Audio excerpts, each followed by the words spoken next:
Welcome to the Rosbergs, your marriage coaches. Join Dr. Gary and Barbie Rosberg, America's family coaches, who bring 4 decades of empowering marriages across the U.S. and internationally for this podcast to equip you and your partner with encouragement and tools for a great marriage. Here now are your hosts, Dr. Gary and Barbie Rosberg.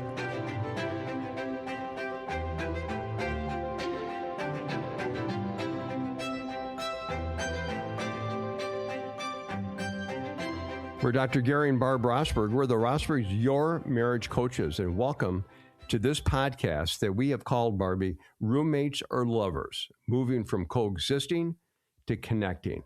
And so I'm going to start with a question. Are you married to your lover, or are you living with your roommate? So before you answer, I want you to think about this. You're sharing a house, you share expenses, you're sharing responsibilities, you might even be sharing kids. But are you sharing your hearts? Because, oftentimes couples don't just stop loving each other, but sometimes it's a slow drift. Mm-hmm. Now, Gary, think about it. And I've heard you say it before. You're in a boat in water and you're having a great time, and go ahead and share that. Well, and yet you look up and you look at the horizon and the anchor was not set. And since the anchor was not set, the chain or the rope is dragging the anchor, and you have drifted. And you're further out. And you're further out than you want to be. Than you ever realized. Yeah, sometimes. It might be that, you didn't experience an affair or any dramatic betrayal or a major crisis. It's just been years of busyness, of stress, of schedules, of careers, of kids, of technology, fatigue, aging parents, neglect. And all those things have caused you to find yourself further than you wanted to be from one another. And you're living parallel lives. And slowly, two people who once couldn't wait to be together to begin their love affair and develop this relationship find themselves living parallel lives, Barbie. And you're disconnected. And you kind of render yourself into this situation that, we're just more like roommates than we are like lovers. And so today, we're going to talk about that. Yes, and we are, because so often we connect to one another, and we have talked about this before, but it might be about logistics. I run the calendar in the family, and I love it, by the way. Yeah. And we have to catch up. I tell Gary, okay, we're going to pick up the kids this day. We're babysitting the kids this day. We have coaching appointments this day. We are going to be in this city this day. So we're going back and forth, and we are comparing calendars. And those are necessary discussions. They are very necessary. Who's paying the bills? What do we have for dinner? I mean, those are the things that connect us out of the need of logistics. So it's basically functional communication. Mm-hmm. And that's what roommates often are, Gary. It's functional communication. It might be emotionally distant. When was the last time you talked to one another and really were vulnerable and opened up your heart? Yeah. It might be very limited affection. You might be two people living in a small house or a sizable house, but you're distant and you pass one another in the hallway and you're not touching one another. You're not stopping and dancing with one another. You're not flirting with one another. You've just somehow drifted away. And maybe your self-talk is, well, that's just the way marriage is. Or that's the way my parents did it. Or no one showed me how to do it differently than this. Tell me, what are some of your thoughts, Gary? Well, there's limited affection. There's diminished romance. There's few shared experiences. It's kind of like pushing the easy button. There used to be a TV commercial that just push the easy button and go to the store and let them do it all for you. You become efficient partners, but you're disconnected spouses. So the romance and the love affair has been put on the back burner. And again, it's not intentional. It's not like a husband turns to a wife and says, I'm going to spend the next couple of years just drifting away from you. It often is unintentional, but when it's pointed out, it's glaring. And you lose the sizzle in the fajita.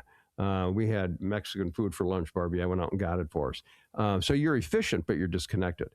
So researchers consistently find that emotional disconnection is one of the strongest predictors of marital dissatisfaction. But the tragedy is that most couples don't realize it until they're too far out there. They think, well, this is what happens after 20 years of marriage, or everyone feels this way, or this is just marriage. It may be common, but you know what, guys? It isn't healthy. So it may be what your friends or what your parents or what others are going through, but it's not healthy. God designed your marriage for more. Barbie and I talk about the more. It's the connection. And Genesis tells us that a husband and a wife become one flesh as they come together. So it's more than just sharing an address. It's the sharing of hearts. Mm-hmm. And so let's talk, Barbie, about the cost of living like roommates, because there are costs. Well, have you ever been at, say, lunch with somebody and spent 2 hours and you walk away feeling lonely? I mean, you could be within 6 feet of someone. It could be your spouse or it could be a friend, but there was just no connection. And there wasn't anything that was building up or took you into a place of you coming out even feeling like a better person. So the loneliness can grow. It could be that vulnerability disappears. Yeah, that's a good point, Barbie. And we've covered that in the last few minutes, but I'm going to stop here for a moment, because when vulnerability disappears, we stop sharing our dreams. Mm-hmm. We stop sharing our fears. That's a big one. Mm-hmm. You stop talking about what is really happening inside of your mind and also your emotional heart. And then what happens is resentment accumulates. So sometimes what you do is you just rise up, you move on, you have to move through the day and take care of all the different responsibilities you have in front of you. And at times we have more responsibilities than we have time. But over time, if we don't deal with the distance or deal with the lack of depth or deal with the lack of heart to heart, resentment comes up. And when all of those small things get shaken up, something very big can come out, because you're tired, you're weary, and you long for more. So today we want to talk about how you can go from being roommates to lovers once again. Yeah, and then I think the other thing that happens, honey, is that romance evaporates. Romance doesn't just end and disappear because couples stop loving one another. Romance disappears because couples stop pursuing one another. A healthy marriage requires intentional pursuit, and we're going to be spending the rest of this podcast on this. Nobody accidentally stays deeply connected. That's not where the current will take you. The current will take you towards isolation and emotional disconnect and self-protection, giving up behaviors, same old behaviors. What we want to do is we want to remember what lovers do.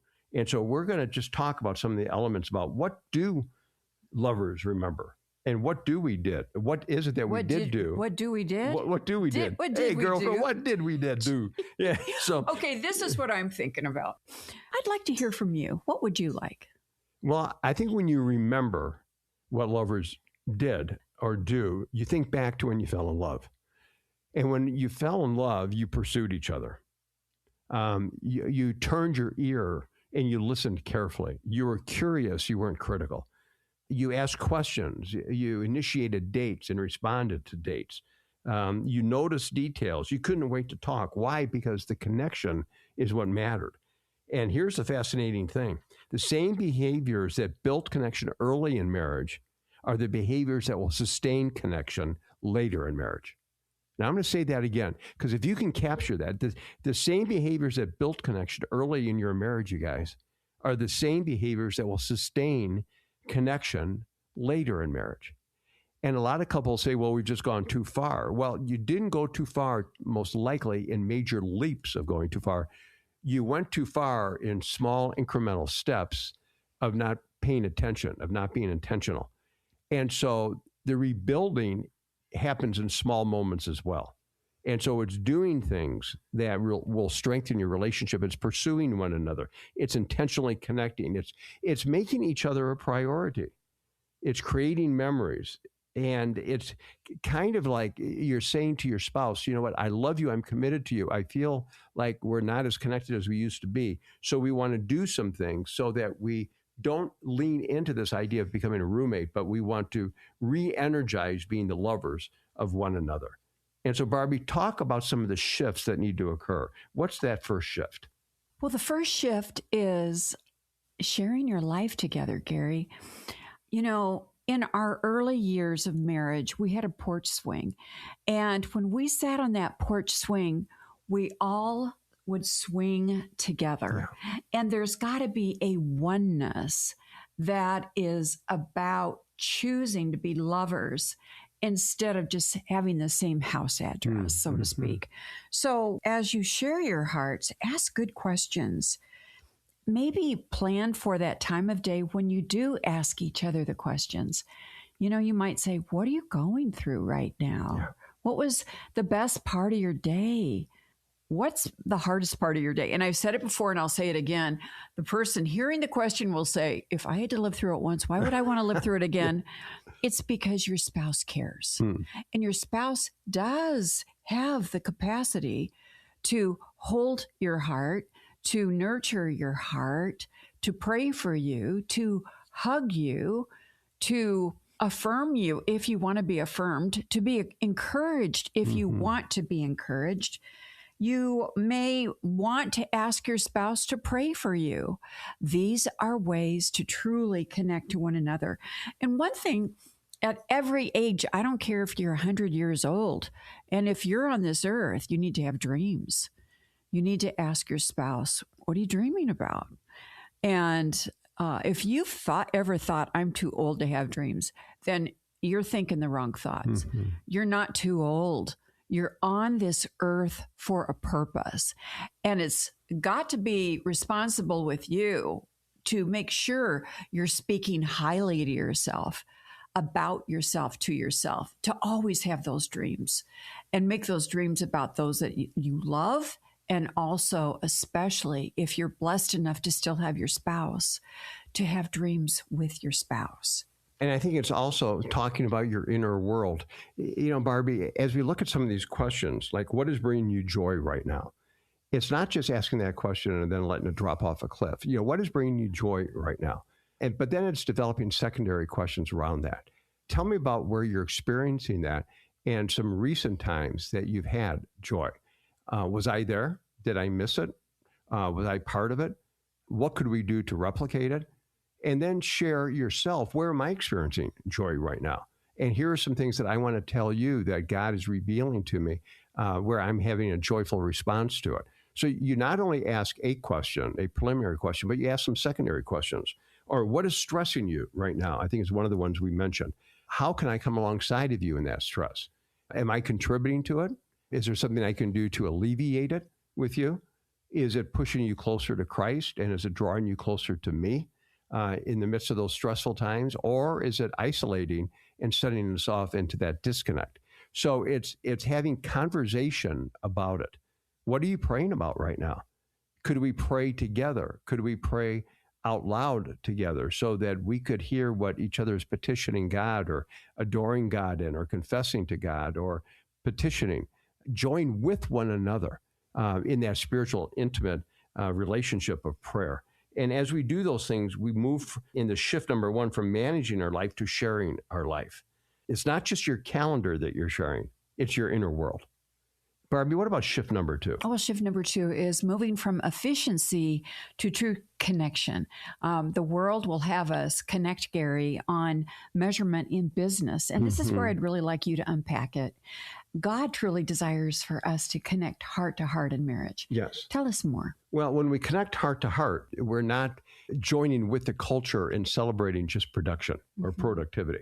It's not just what did you do, but what are you experiencing about it? You're not trying to fix it with your spouse. You're not trying to solve it.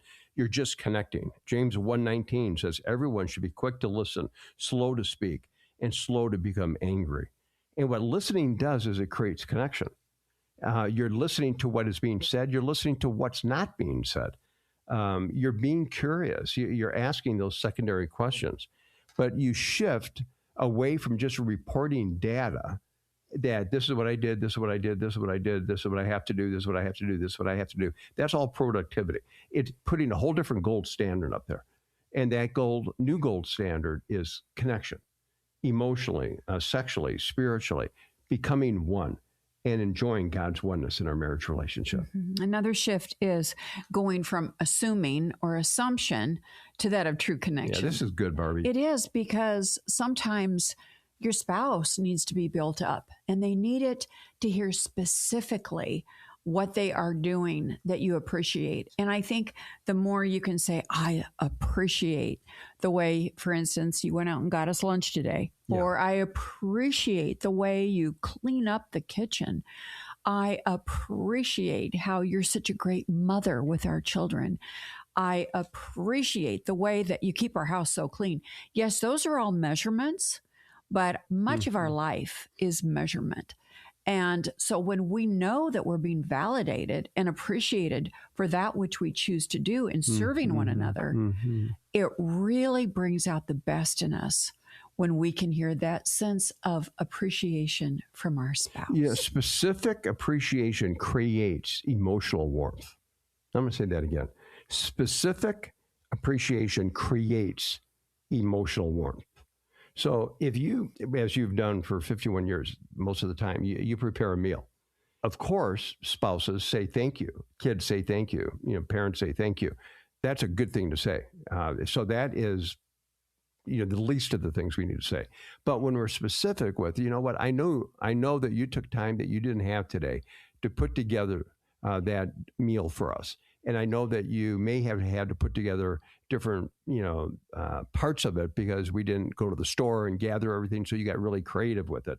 And you added some spice that I really enjoyed. And I just want you to know that I not only appreciate the quality and the quantity of the meal, but I appreciate your investment in serving me and nurturing me and nourishing me. And I just love you. And I want to nourish and appreciate you. Why don't we just go sit down and just connect and talk, not about what we're doing, but let's talk about what we're experiencing in our hearts and in our soul and in our spirit. And when we do that, what you're doing is you're building the warmth that I think builds the sense of being a lover rather than building just the efficiency of a roommate. Mm-hmm. Barbie, there's another shift, number 4. And this stuff gets even more poignant. And shift number 4 is moving from isolation to togetherness. Healthy couples, you guys, build relationships of connection. We talk about this once in a while and it sounds self-serving, but I bring Barbie a cup of coffee in the morning. And I started that years ago. I don't know why I started that, to be honest with you. But I'm sure I asked for it. Well, maybe you asked for it. But then over time, it went from you asking for it to me anticipating getting to serve you in that way. And I typically will get out of bed before you do. And I really want a cup of coffee, and I'll have a cup of coffee. But when I'm making it, in fact, we have this really cool coffee machine, and it has Barbie, and it has Gary. And I push the button, and I always push your button on the coffee machine first. And there'll be times I really want a cup of coffee, and I want to push Gary first. But I've just chosen not to do that. I always push the button that says Barbie first, and I prepare yours. And then I deliver it to you. And you usually welcome it with, in fact, you always welcome it. With great anticipation and gratitude, and you say something and, we flirt with each other and have some kind of fun, and I pet the dog or whatever. And then I go and push the button for mine. And, when I'm doing that, Barbie, I think what I'm doing is rejecting that isolation in our relationship, and I'm building the togetherness. I'm building the connection. It may be an evening walk. One of the simplest things that we can do, you guys, is to say, you know what, we've enjoyed a meal, we've done the dishes, the kids are doing their homework, or we're empty nesters or whatever. Let's go take a walk. And if you've got a dog, take the dog and give them some exercise. But you know what? Don't take the dog. Just take a walk. And when you take a walk, always be touching, ABT. Hold hands. Turn to each other when you're walking. Look at each other. Acknowledge each other. Recognize each other. Maybe share a little bit about your day, but share more importantly about what you're experiencing and the gratitude. Maybe do conversational prayers or taking that walk. Maybe it's a weekly date night. Gosh, Barbie, date nights are the jam. And what we know with our research, as well as our anecdotal experience as marriage coaches, is that when couples do date each other, and they date each other with a sense of intentionality and predictability, and they put aside Thursday night or every other Tuesday night or one Tuesday night a month, whatever it is, do something so that you strengthen that part of your relationship. Because connection grows through consistent small moments, not occasional grand gestures. That's pretty good. I think you wrote that. Connection grows through consistent small moments, not occasional grand gestures. And so most people go, you know what? I'm too busy. I'm too inside myself right now. We're going on vacation in 3 weeks. We'll be able to connect then. That's an error. Connect in the small moments so that you build the relationship. And as you build the connection, pursue. And I think that's the key, because you need to pursue for the rest of your married life. Yeah. Here's some questions. What makes my spouse feel loved? I want you to think about that. Because if you really know your spouse and you really love them, you could probably come up with 2 or 3 things right off the bat. What helps them feel valued? Fill that out too, so that you can really demonstrate and show them they're validated. What helps them feel pursued? Are you pursuing your spouse? Because if you're not, you're liable to drift, which was one of our first few statements within this podcast. If you're drifting, you could be further out than you realize. Yeah. And when you're further out, you're allowing the enemy to get in there and perhaps send someone else that would be pursuant of your mate. You don't want that to happen. So you be the one to return to, what did you do when you were dating? What makes your spouse feel loved? Make it intentional and make it vibrant. And then, Gary, maybe you'd like to cover the daily connection challenge. Well, we have talked about it. And when we do marriage coaching with couples, just recently we did a conference for 17 couples that are all executives and their spouses with an organization. And they came from all around the country. Hardly any of them knew each other. But we spent a couple days digging deep, and we pulled 2 chairs in this glorious conference room that we were in, and pulled out 2 chairs and had them facing one another. And Barbie and I sat down in them, and we essentially said, if you were looking through our window of our home on any given night, you would see that we're sitting in 2 chairs connecting. It's intentional. We anticipate it. We look forward to it. And those 2 chairs for 20, 30 minutes build a great marriage. Not because we've done it once or 3 times or 100 times. We've done it thousands of times. And that's a cumulative small moments that build the connection in a relationship. It builds safety. It builds security. It moves us from just data points and being roommates to connecting points of the heart, of the spirit, physically. And that's what happens when you build the lover mentality.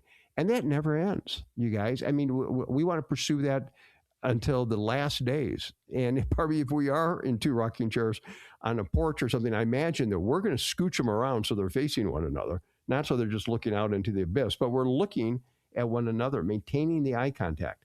I want to see your oxytocin dripping, girlfriend. I think we'll be on a porch swing. Yes, that's what I was going to say. Okay, well, then I'll wrap my arm around you and, there you go. And tug you in closer. And because what we want to do is we never want to pursue one another just for what that person can do for us or what we can do for them functionally. It's far deeper than that. It's about the relationship. It's about the intimacy. It's about the connection.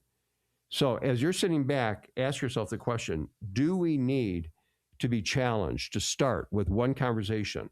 Start small, one appreciation, one prayer, one date, one act of pursuit so that we can build and strengthen and build that foundation or restore that foundation for the cause of Christ. We're so glad that you listened. We're so glad that you tune in to the Rosbergs, Your Marriage Coaches. This podcast, you guys follow it, like it, send it to other people, share it with other people, and spread the words. Because Barbie and I are really intrigued about coming alongside, lifting up the arms of others, starting with you to help strengthen your relationship. We're Dr. Gary and Barbie Rosberg. We are your marriage coaches, and we are so grateful that we get to come alongside of you. We'll see you next time on our podcast. Hey listeners, make sure to stay up to date with the Rosbergs by subscribing to their show, Your Marriage Coaches, on any major podcast platform such as Apple Podcasts, Spotify, and iHeartRadio.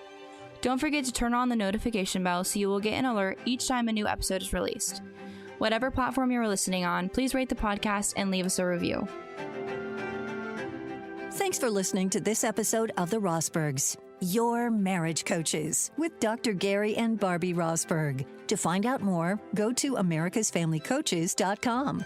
Once you're there, you can check out the many resources that they have available. From their many books to their informative video series, 6 Secrets to a Lasting Love, they've got all the tools you need to help you grow deeper in your relationship with your spouse and with God. Go to americasfamilycoaches.com and click on the Resources tab. We appreciate your prayers and support for this ministry. Find out how you can come alongside us when you go to americasfamilycoaches.com. Just search the top of the index for the Donate tab. Thank you for listening in today. Be sure to join us next time for another episode of The Rosbergs, Your Marriage Coaches, with Gary and Barbie Rosberg.